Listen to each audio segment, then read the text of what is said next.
Chicos, muy buenas tardes. Espero que hayan tenido un buen inicio de trimestre. Vamos a empezar con esta clase de sociales y vamos a hablar de la economía hacia 1930. Listo, vamos a hablar un poco o de dos temas principales o de dos temas centrales que van a ser el sistema keynesiano, que es un modelo económico, y vamos a hablar un poco de la economía alemana hacia 1933-34 hasta el inicio de la guerra para entender cuáles son esos contextos económicos previos a la guerra que tenemos pues por trabajar. ¿Listo? Entonces, vamos a hablar en un primer momento del sistema keynesiano, también conocido como el sistema del estado de bienestar. Ya analizaremos un poquito ese término. Aquí vamos a encontrar nuestro nivel de desempeño, es el nivel de desempeño básico, para que tengan presentes bajo qué categorías estamos trabajando nuestras competencias. ¿Listo? El sistema keynesiano es propuesto por John Maynard Keynes del Reino Unido, que fue un economista que vivió las épocas de crisis, la crisis posterior a la Primera Guerra Mundial, vio la crisis de los años 20 en Europa, vio la crisis en los años 30 por el crack del 29. Entonces es un teórico que se va a centrar en eso, en la resolución a términos inmediatos de una crisis económica. ¿Cuáles son los problemas que tuvo que enfrentar o que vio Keynes? El desempleo, la inflación y la falta de inversión. ¿Listo? Aquí vamos a hacer un ejercicio de comparación entre el sistema liberal y el sistema keynesiano para ver cómo se diferencia. Entonces, vamos a hablar que el sistema keynesiano de alguna manera se considera como el opuesto al modelo liberal dentro del liberalismo y por ende del capitalismo. Entonces vamos a hablar que el mercado es regulado por la oferta y la demanda. Acuérdense que la oferta son los productos, los bienes, los servicios, y la demanda son los consumidores, las personas que van a adquirir ese proceso. ¿Qué plantea el liberalismo? Que la economía o el mercado se mueve entre la oferta y la demanda de una manera casi que automática, es decir, a mayor oferta, entonces crea la demanda del producto, si existe la demanda, se produce la oferta. Esa va a ser la lógica bajo la cual va a funcionar el liberalismo. Y considera que el Estado entendido como el ente que gobierna un territorio, debe estar al margen de las relaciones económicas y empresariales. O sea, el Estado debe velar por seguridad, por educación, por otras cosas, pero no interferir en las acciones económicas, porque para eso está el mercado. El mercado solo se va a mover. ¿Se acuerdan que el año pasado, o espero que se acuerden, hablamos un poquito del tema de la mano invisible, de una mano que se movía para pues crear o movilizar esa economía? ¿Listo? También nos va a decir que en tiempos de crisis económicas, cuando se presenta la inflación, entendiendo la inflación como el aumento de los costos de los productos, dice, si hay mucha inflación, es decir, hay demasiado valor, lo que hay que hacer es reducir la demanda. Si menos gente puede comprar, pues el que tiene el producto tiene que bajar el precio. ¿Listo? Entonces retomemos un poco. En épocas de crisis, yo voy a reducir la demanda, reduciendo la capacidad de la gente de comprar. Si menos gente compra productos, la oferta en teoría va a disminuir su valor. ¿Por qué? Porque menos gente va a querer comprar. Es una manera que plantea el liberalismo para controlar la inflación cuando hay problemas de crisis. Otra solución o otro mecanismo que encuentra es decir, listo, como hay demasiada inflación, voy a bajar los salarios de los empleados. ¿Listo? Entonces, a menores empleados, pues voy a generar un menor poder adquisitivo en masa y los precios deben regularse para poder generar una ganancia. ¿Listo? También dice, bueno, si es necesario, pues hay que despedir empleados, hay que bajarles salarios, hay que quitar prebendas laborales para que las economías empresariales o las finanzas de las empresas se mantengan. ¿Listo? Mientras tanto, el sistema keynesiano o Keynes plantea lo siguiente. Al ver la crisis del 29, al ver cómo la burbuja económica explotó en Estados Unidos, llevándose por delante una serie de fenómenos, ¿qué nos va a decir Keynes? Keynes va a decir, no, oiga, el problema es que las personas no pueden, o el mercado no se regula solo. Hay que vigilarlo, hay que vigilar a las empresas, hay que vigilar la bolsa de valores, hay que verificar que los corredores de bolsa dejen de especular. Por tanto, el Estado tiene que entrar a regular las acciones económicas y a las empresas. Es decir, yo vigilo que los bancos no generen unas tasas de usura, yo vigilo que los bancos no generen una especulación con las acciones o con los bonos. Debo revisar entonces si el modelo económico me permite un estado o una sociedad medianamente equilibrada. ¿Listo? Adicional a eso dice, ¿qué pasa? Las empresas privadas o el sector privado no puede por sí mismo darle empleo a todo el mundo. Eso lo tiene claro Keynes. Dice, el Estado debe promover empleo para la gente. El objetivo del sistema keynesiano es generar pleno empleo. ¿Listo? ¿Y cómo se debe hacer? Simple, el Estado tiene que gastar plata. Así esté en crisis. Como vaya, pida créditos, haga obras públicas, monte empresas, compre acciones de empresas y usted mueva la economía. ¿Listo? Para permitir que de esa manera se reduzca el desempleo y se mantenga o se genere un sistema estable en la economía. ¿Listo? También va a decir, hay que controlar o hay que desaparecer la creación de monopolios o oligopolios, porque obviamente los monopolios van a generar una manipulación del mercado que no permite que el Estado pueda intervenir y pueda solucionar esos problemas. ¿Listo? Entonces va a decir, se requiere que el Estado se endeude, como ya les había comentado, porque es el Estado el que tiene que poner el capital, el dinero, que el sector privado no puede aportar. Entonces, si las empresas me dicen, no, yo no puedo contratar gente, pues yo de Estado contrato a la gente, sigo manteniendo activa la población para que la economía siga moviéndose y de alguna manera controlemos los efectos de la crisis. Adicional a estos fenómenos netamente económicos, él va a decir, listo, adicional a eso, señor Estado, usted tiene que generar unos subsidios de desempleo. ¿Por qué? Porque un desempleado que tenga un subsidio igual le va a consumir, igual va a mover la economía a pequeña escala. ¿Listo? Ese es el objetivo. Mantener a la gente, aumentar la demanda para que asimismo se mueva la economía y se regulen las tasas de precios. ¿Listo? Vamos a hablar un poco de la aplicación de una manera un poco más específica. Entonces, cuando hay crisis hay desempleo. Entonces, la solución es que el Estado ataque en primera medida el nivel de desempleados, el nivel de desocupados o de paro, como se llama en algunos lugares. ¿Listo? Debe promover la inversión del sector privado, del sector extranjero, debe invertir dinero en obras públicas porque eso igual beneficia a la población. Entonces, por ejemplo, si usted está en crisis y tiene productos que puede vender, muévalos haciendo carreteras, haciendo ferrocarriles, para que de esa manera su población mueva la economía. ¿Listo? Entonces, bueno, como les comentaba, se busca que la demanda, digamos, consuma productos y se movilice la economía. Y esto se va a ver sobre todo en la economía a pequeña escala o la economía local. ¿Listo? Aquí hay un diagrama que nos permite un poco, voy a explicarles un poco cómo aplicaría. Tenemos un empleado de una obra pública, está haciendo una carretera. Al empleado le pagan su sueldo.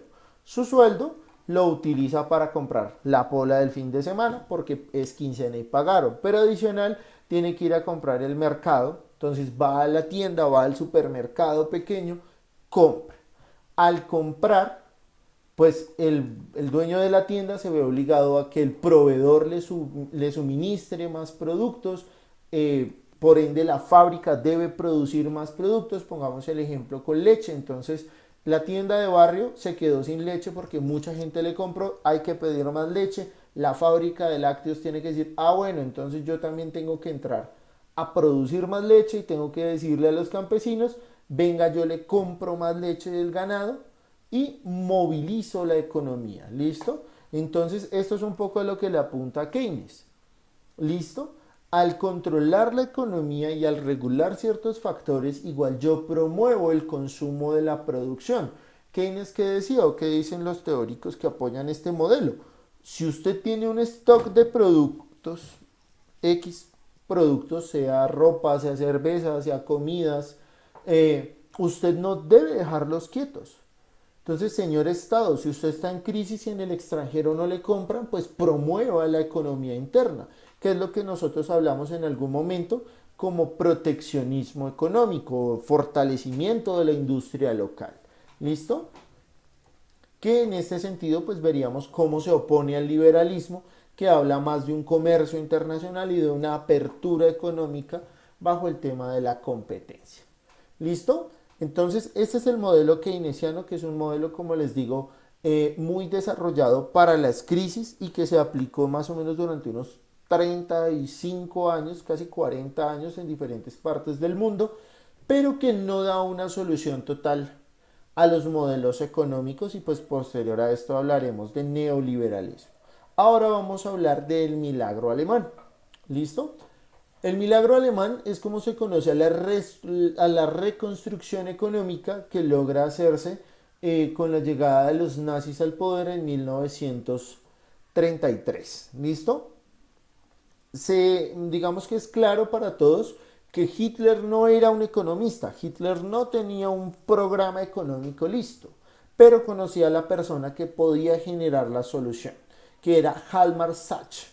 Hjalmar Sachs fue pues durante el Reich, durante más o menos unos 7 años, fue primero ministro de Economía, después fue jefe del Reichsbank, o del Banco Alemán, y él lo que hace es generarle una solución. ¿Qué es lo primero que dice cuando llega este señor Sachs al poder? Dice, bueno, mire, hay un problema y es que hay 6 millones de desempleados en Alemania. ¿Listo? Entonces dice, hay que manejar la economía casi que con las manos, y por eso requerimos poder total. Entonces, pues este ministro, como era una persona bastante influyente, logra junto con el parlamento alemán aprobar algo que se llama la ley habilitante. La ley habilitante le daba poder absoluto a él y a Hitler para modificar las condiciones económicas alemanas como fuese necesario. En este sentido, entonces, vamos a hablar de que pasamos de una república de Weimar que estaba abierta al liberalismo económico a una economía que va a ser una mezcla un poco de lo moderno con un poco de lo antiguo, y van a ser las siguientes ideas. Vamos a tener el proteccionismo económico, es decir, de alemanes para alemanes, una producción, aumentar el consumo interno en gran medida. Vamos a hablar del taylorismo, que ya lo habíamos hablado cuando hablamos un poco de ese inicio de siglo y de esos años 20 en Estados Unidos, que es el estímulo a empleados. Entonces, por ejemplo, si usted trabaja todo un mes, tiene una bonificación. Si usted trabaja juicioso 6 meses, se gana una semana más de vacaciones. Promover el estímulo para mejorar el desempeño de los empleados. Vamos a tener la construcción de ese estado de bienestar, ese estado keynesiano, mediante el control económico. ¿Cuál va a ser ese control económico? Hitler va a entrar a decir, usted qué debe producir, en qué cantidades, con qué costos. ¿Listo? Bajo pues obviamente unos beneficios bajo cuerda, y obviamente condicionando a que los industriales apoyaran ese ascenso del nacionalsocialismo alemán. ¿Listo? Y vamos a tener algo de la muy vieja escuela, de la escuela antigua, como va a ser la utilización de esclavos, los saqueos y los robos. ¿Listo? En la práctica funciona de la siguiente manera este milagro alemán. Lo primero que hace Hitler es dejar de pagar las sanciones de la Primera Guerra Mundial, que como alcanzamos a ver en clase, pues eran unas cifras exorbitantes, casi imposibles de pagar, y que era lo que en gran medida tenía sumido en crisis a los alemanes. Tomó el control del mercado alemán. ¿Listo? Acabó con el libre comercio, controla la producción y la venta de los recursos. Como ya les decía hace un momento, ¿a quién se le vende? ¿Por qué costos? ¿En qué cantidades? Hay empresas a las que se les dice, usted ahora va a hacer esto o esto. Cambia incluso todo el funcionamiento de las fábricas. Retira a las mujeres del mercado laboral para aumentar el empleo de hombres en una lógica, digamos, social, que es de la buena mujer alemana. La buena alemana es una mujer que está en su casa, que es atractiva, que promueve los valores del partido. No, su lugar no es la fábrica, su lugar no es el trabajo, y por tanto pues se acaba esa cantidad de hombres que están en las calles, porque al sacar a las mujeres de las fábricas y del mercado laboral, pues ellos llegan a cubrir eso. Solo esta estrategia de retirar a las mujeres permite casi que reducir el desempleo en un 50%. ¿Listo? Va a tener el control de los sindicatos, pues que son movimientos obreros de gran importancia. Como yo les decía, usted obedece, cumple las normas, los parámetros que se le establezcan y obtiene beneficios. Se le dan vacaciones, se construye una clase media alemana a la cual se le dice usted puede tener casa, carro, beca, si trabaja como el Estado le solicita, unos descansos incluso fuera de los convencionales si usted es un excelente obrero y un excelente alemán. ¿Listo? Se genera el aumento de la inversión pública, que es una medida muy keynesiana, para fomentar la movilización económica, como yo les hacía el ejemplo hace un instante con el obrero.